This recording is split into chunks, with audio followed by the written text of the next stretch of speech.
After dating for 5 years, I thought we were solid. Dominic and I moved in together, adopted our cat Beans, and got engaged 8 months ago.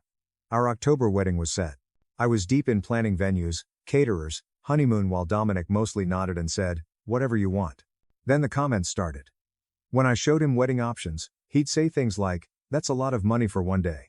He took longer to respond to anything wedding related. He started going out more with his work friend Paul, coming home distant, glued to his phone. My best friend Lena suggested a date night to reconnect. I reserved a new Italian place, wore a dress I hadn't worn in forever, and stocked his favorite beer. It was a disaster. He barely looked at me. When I brought up finalizing the honeymoon, he finally admitted it. He wasn't sure he was ready not just for the wedding, but for marriage. The next day he went to a sports bar with Paul and coworkers.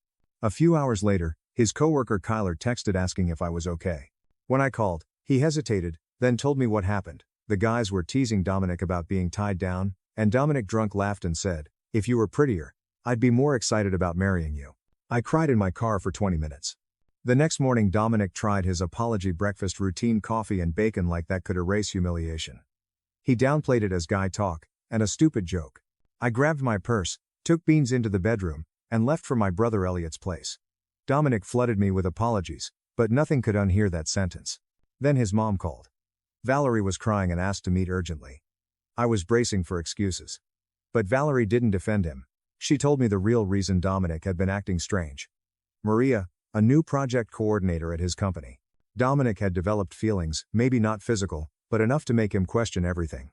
Valerie said she recognized the pattern, because Dominic's father did the same thing before leaving her for a coworker.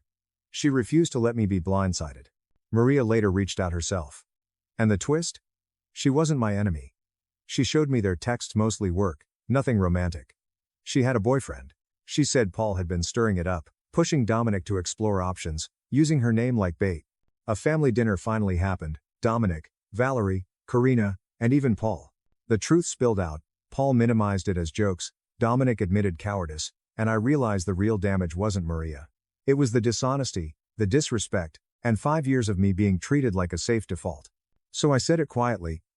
The wedding wasn't happening. 3 months later, I'm in my own apartment, in therapy, rebuilding. The ring sits in a drawer. And next week, I'm taking the honeymoon trip alone because if someone isn't sure about me, I'm done auditioning.